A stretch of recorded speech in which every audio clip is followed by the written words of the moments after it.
স্বচ্ছ শহর সুস্থ শহর অমরপুরকে এক প্রকার অগোছালোভাবে তৈরি করার জন্য যেন উঠে পড়ে লেগে রয়েছে অমরপুরের বেশ কয়েকজন ব্যবসায়ী।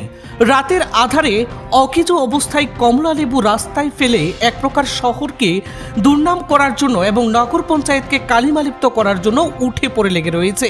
ঠিক অমরপুর মোটর স্ট্যান্ড এলাকার এক কমলা ব্যবসায়ী রাতের আধারে যত পচা কমলা ছিল সবগুলো রাস্তায় ফেলে এক প্রকার নরক নর্দমায় পরিণত করে রেখেছে।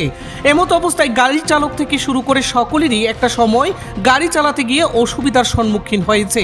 শহরকে এভাবে অপরিচ্ছন্ন করে তোলার জন্য এরকম ব্যবসায়ীদের বিরুদ্ধে ব্যবস্থা গ্রহণ করুক অমরপুর নগর প্রশাসন, এমনটাই বলে মনে করছে সাধারণ মানুষ।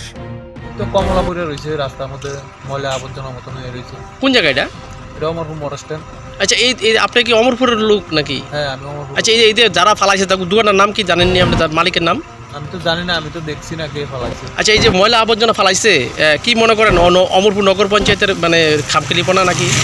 না, এটা তো খামখেলিপনা না। অমরপুর নগর পঞ্চায়েত তো সকালবেলা পরিষ্কার করে, এখন তো ফালাইছে বিকালবেলা বা সন্ধ্যার সময় ফালাইছে।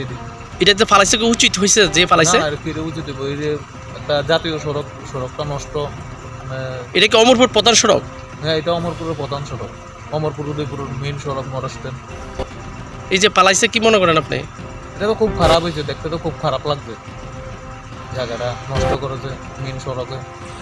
আচ্ছা, নগর পঞ্চায়েতের ডাস্টবিন ছিল, ডাস্টবিনও রেখে দিতে পারতো রাস্তা না পালিয়ে। মানে উনি নগর পঞ্চায়েতকে মানে তোয়াক্কা করে না নাকি? এটা তো ওনার ব্যাপার, এটা আমি কি বলবো। এটা তো এখন আমি আসতেছি দেখতেছি রাস্তাটা খুব খারাপ। যে কমলাগুলি ডাস্টবিনেও রেখে দিলে পারতো, নগর পঞ্চায়েতের স্টাফ ছিল ওগুলো নিয়ে ফেলে দিতে পারতো। এখন তো ফালিয়ে দিয়েছে, ওনার ব্যাপার, উনি কেন ফালালো। ব্যুরো রিপোর্ট, খবর জনস্বার্থে।